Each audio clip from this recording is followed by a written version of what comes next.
Up, guys? It's Makoa Goble here with Overtime Heroics MMA, and I'm joined by the one and only Coconut Bombs, Maki Pitolo. Maki, how are you doing today, my man? I'm doing good. It's Aloha Friday. I just got done teaching a striking class, and life can't get any better. Nice, nice. So you're coming off a giant performance at Eagle FC 47. What's life been like for you since the big win, man? Since the big win, life has just been steady. Trying to hustle with my companies, Coconut Bombs, Striking Club, and then my Deep End Fitness here in Las Vegas. So I just been staying steady, keeping the dream alive, still chasing goals, still crushing them. Yeah, and I saw from your Instagram, you've really been diving deep into the coaching and training. What are some of the joys you get out of coaching BJJ and striking classes and training people at Deep End Fitness in Las Vegas? Definitely seeing people live a healthier lifestyle is my biggest thing. Seeing people take away self-confidence, seeing their self grow personally and physically, and just seeing them conquer their health goals is amazing. I love spreading knowledge in my martial arts and just helping people grow in wherever they're at. Could be a professional fighter, could be an amateur fighter, could even just be somebody trying to get healthy. I love seeing them grow and just being able to get more confident that they came to me than when they. Nice. So it seems like it's almost safe to say that you found like a second love alongside of fighting, which is like coaching. Yep. To tell you the truth, I always been helping and coaching. It's something that I always love to do since back home in Hawaii, helping my boys from Westwall MMA, which is the home gym that I'm from. There, I had already taken up a coaching position, helping the boys grow. So just taking that little niche that I loved and bringing it here to Las Vegas, and just letting it carry over. They say when you're doing something you love, you're never gonna work a day in your life. So I'm chasing that right now. That's right, man. That's right. And so I imagine it does, but does coaching help you improve your own game as a fighter? I would definitely say yes, because you're always speaking about basics. You're always teaching and preaching about the beginner level things, which is what everybody should always be good at. The basics. So I definitely feel like coaching and repeating myself over and over definitely helps me for when I go in and I do my own thing, and I'm being a student of the game. I always have to rely on the basics. So yeah, it Yeah. does help out a lot. Yeah, and what would you say is like your least favorite part of coaching? Is there one, or is it hard at all to balance the Um, coaching and the training? I would say when I'm not able to go and train when I want to train is probably the only downfall. But I love coaching. I love helping guys prosper. So for me, it's a trade. It's an even trade. Nice, nice. And I notice you work with a lot of kids. Shout out some people who are going to be the next stars that you're helping groom right now. You got any Hey, people? I would say all the kids that I train are gonna come out stars. They're all gonna be bangers. That's right. Throwing some little coconut bombs, Yeah, right? you know it. You know it. Hey, so that win over Doug Usher, that makes two wins in a row for you now. Are you looking to make it back to the UFC, or do you think you found a new home in Eagle FC? More so, I feel like I found a home at Eagle FC. If they'll have me for another fight and multiple fights, I would love to chase gold there. If not, my second option, I would be down to go back to the UFC and make a run at it there. Living here in Las Vegas, I feel like I finally found my stride and my channel of where I should be at in my training regimen, where what works best for me and how I should prepare for fights. I feel like I finally found that groove, and I'm riding it, and I'm not gonna stop now. Yeah. So I'm looking to continue this winning streak, whatever organization I get into. I'm looking to make it exciting fights from the moment I hit the mat and get in that cage. You know me, I'm always looking to light the bombs. Oh yeah. Oh yeah. What are some of like the biggest takeaways you had during your time at the UFC? Is there anything that stands out to you in like lessons learned, things and experience gained? Definitely all the experiences that I've had there was good experiences. I can't overlook any of them. Being able to perform on the biggest stage in the United States and probably in the world, it has definitely prepared me for anywhere that I go. So, good experiences, bad experiences, I take them all, and I always utilize my experiences to my advantage whenever I get into maybe a same predicament I might be in. I'm able to utilize that and be able to cut a corner, maybe. Yeah. So Eagle FC, of course, is led by Khabib Nurmagomedov. He purchased it after it was already a thing, but it seemed like the perfect thing. Talk about Khabib. Have you got to meet him face to face and talk to him? What's it like being around someone like that? What are some of the differences of the UFC and Eagle FC? If you're asking me, I feel like Eagle FC is just right up there the way they treat their organization like the UFC. So when I went there, from my experience, everything that I saw was exactly like the UFC, but it just had the Eagle FC logo all over the place. Wherever the UFC logo would be, it was all Eagle FC. So they're definitely doing their organization right with the way they're doing it. Um, Khabib, I never got to meet him. He seemed like an awesome guy. I would love to meet him. I wish I did get to meet him after my fight. I was looking forward to meeting him, but it didn't get the chance.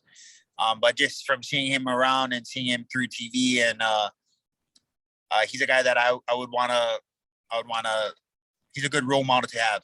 He's a good guy Yeah, to be on the lookout to carry myself the way he carries himself, the way he treats his circle around him. I treat my circle around me the same way. He rises to the occasion, but he brings everybody with him. He doesn't forget where he's nice. from. So I definitely take those into consideration. He's a champion inside and outside. So I want to carry myself as a champion inside the cage and outside the cage. I love that, man. And I think you really are hitting the nail on the head. Like, there is a lot of similarities between you guys in the fact that you guys bring up the people around you. Like, the knowledge you have, you're sharing and teaching to people and cornering people. Um, so the year is still, I mean, it's about halfway over. Your last fight was really recent. Yeah. Talk about your activity. Are you hungry to get back in there, or right now are you kind of just doing your thing and living life? Yeah, definitely living life every day. But I do want to get back in there. I want to finish the year with at least one more fight. Um, one more fight. I am gonna do a Masters Worlds coming up in September here in Las Vegas, so I'll be doing that as well. Nice. So I'm looking to complete the year with one gi competition and then one more fight. Hopefully, if all goes right, I'll be able to fight one more time in Eagle FC and against anybody. Yeah. I feel like at where I'm at in my life, I'm ready to bang anybody. Ah, hell yeah. So, like, let's talk about where you're at right now. Do you Mm-hmm. have like a plan in motion of what you want to happen, or are you just kind of going in there? You're gonna take any fight and you're just gonna try and knock some heads off and give the fans a good show. Like, explain your mindset a little bit. So my mindset right now, with the win that I just had, I would definitely want somebody that'll take me up to the higher ranks and be able to get me up there in the talks for a title fight. This is a young organization, and I feel like the roster is shallow, especially in the 85 division or all the divisions. In that fact, so I would like to make a name, make a staple, make my name a staple in that organization in the middleweight division, and I feel like I can do that. So whoever it is that got to get me there, I want that guy. Yeah. So, talking about the middleweight division, the weight might have been an issue into this fight. Do you want to talk about that and maybe expand Um, on what may or may not have happened? I'm not asking yeah, for all the details, but yeah, weight cut is a weight cut. It's not always the best, and you don't. We know our body, but it was just like that day. It was crazy. It was a freak accident. I just started blacking out during the weight cut, and it was the last 2 pounds. yeah. I didn't give up. My boy Puna, shout out to him. Hey, He was with me every step of the way. My man carried me around the park. Our coach said, "Hey, maybe he needs some fresh air." So we went out, drank no water, did zero of that. Still tried to keep sweating. 2 pounds out, I got to about a pound and a quarter out from the 86. So I jumped on the scale 87.1 or something like that. But I did my best. I did my absolute best that I could. The body didn't let any more off, and that's where we came in at, and yeah, that's what we got. But it is what it is. Once I jump on the scale, and if I can't do any more, I'm looking to put my focus toward hydrating and getting ready for the fight at that moment. can you still hear me, Maki? I can. Yes, I can. Okay, thank you. We had a little technical difficulties there. So, I mean, weight cutting is, and a lot of casual fans don't know this, but weight cutting is actually, as you know, extremely, extremely dangerous. There's been many, many cases of people dying. It's in my opinion, of course, I'm an outsider. I've trained a little bit in different disciplines, but I'm not a fighter on your guys' level, and not even in the slightest. So from an outsider looking in, I think it's so dangerous, and I hate to see you guys going through this. It's almost the fight before the fight. You know, a lot of people say that. It really I'm not is. asking for you to weigh in on the whole is weight cutting bad or whatever, but what's like your take on it? Do you think MMA needs to be thinking of ways to make it easier on the fighter to cut weight? Should there be more rules in place? What's just your kind of thoughts on everything? My for me, the number one takeaway, I feel more weight divisions. More weight divisions will incorporate way better fights. Will be healthier for us fighters. Will give us more opportunities to be able to find where we really belong. You know. Yeah, Me, I feel like weight cutting is part of the game already. It's a staple in the MMA game. It's a staple in every combat sports. You need a yeah, weight division to be able to be in that level or in that criteria for that fighter. You know, so if you're a middleweight like myself, I gotta make that 86 cutoff, or else I'm not considered the middleweight. I'll be what's the next up from there, light heavyweight. You know, yeah, so I feel like if it went up in 10-pound to 5-pound increments, that'll be great too. You know, then yeah. there'll It'd be be a lot more perfect for you. champions, a lot more fighters. Eagle FC is already adding in that 75 class and that 65 class. So, I mean, I feel like that would be great as well for more people, more opportunities. Maybe a 195. You Hey, know, come on, Khabib, let's 95, go, man. let's Hey, go. there's so many tweeners in the sport. You know, you think of Very, Kelvin Gastelum. Yourself is a perfect example because I know when you said you started the whole MMA journey around 16 or 17, I seen an interview where you said you were 275 pounds.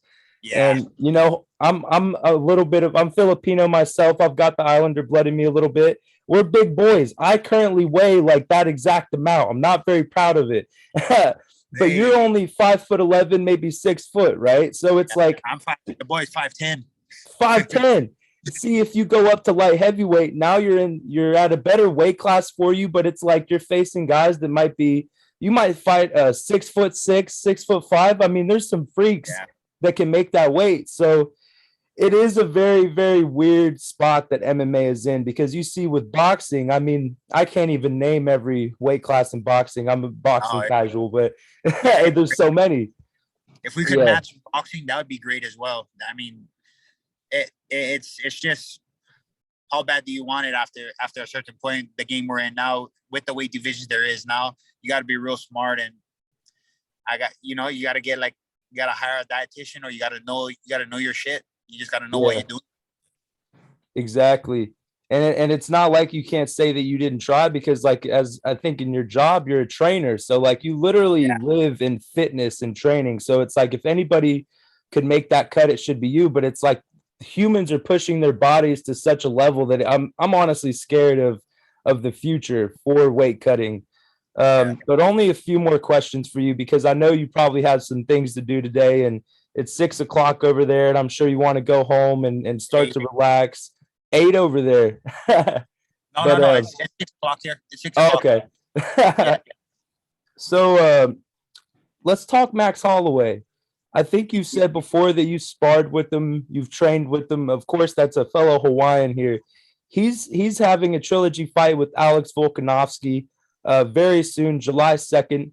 What are some of your thoughts on that fight and the whole situation between Alex and Max? Of course, you'll probably go with your boy Max, and I'm biased. I'm going with him too. But give me some thoughts. Can I get a prediction from you? Maybe a little breakdown of that. Um, this fight around, now that it's going to be the third time, I'm not too sure what the heck's going to happen.